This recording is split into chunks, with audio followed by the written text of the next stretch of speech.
1 Samuel chapter 16, Legacy Standard. Then Yahweh said to Samuel, "How long will you be grieving over Saul? I have rejected him from being king over Israel. Fill your horn with oil and go. I will send you to Jesse the Bethlehemite, for I see among his sons a king for me." But Samuel said, "How can I go? Saul will hear of it and will kill me." Then Yahweh said, "Take a heifer with you, and say, I have come to sacrifice to Yahweh. And you shall invite Jesse to the sacrifice, and I will make you know what you shall do. And you shall anoint for me the one whom I say to you." So Samuel did what Yahweh said, and came to Bethlehem. And the elders of the city came trembling to meet him, and said, "Do you come in peace?" And he said, "In peace. I have come to sacrifice to Yahweh. Set yourselves apart as holy, and come with me to the sacrifice."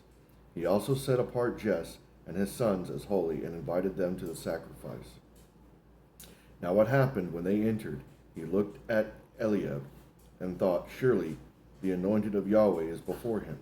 But Yahweh said to Samuel, "Do not look at his appearance, or at the height of his stature, because I have rejected him.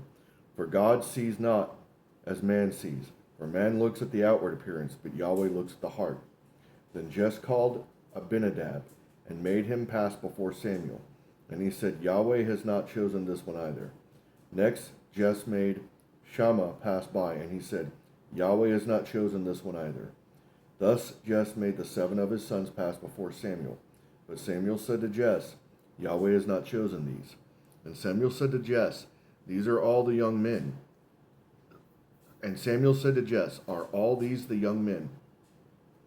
And he said, "There remains yet the youngest, and behold, he is sheep herding the sheep." Then Samuel said to Jesse, "Send and bring him, for we will not turn around until he comes here." So he sent and brought him in. Now he was ruddy, with beautiful eyes and a handsome appearance, and Yahweh said, "Arise, anoint him, for this is he." Then Samuel took the horn of oil and anointed him in the midst of his brothers. And the Spirit of Yahweh came mightily upon David, and that day forward, and Samuel rose and went to Ramah. Now the Spirit of Yahweh departed from Saul, and an evil spirit from Yahweh terrorized him. Saul's servant then said to him, "Behold, now an evil spirit from God is terrorizing you. Let our Lord now speak to your servants who are before you. Let them seek a man who is a skillful musician on the harp. And it shall be that when the evil spirit from God is on you, he shall play the harp with his hand, and you shall be well." So Saul said to his servants, "Provide for me now a man who can play well, and bring him to me."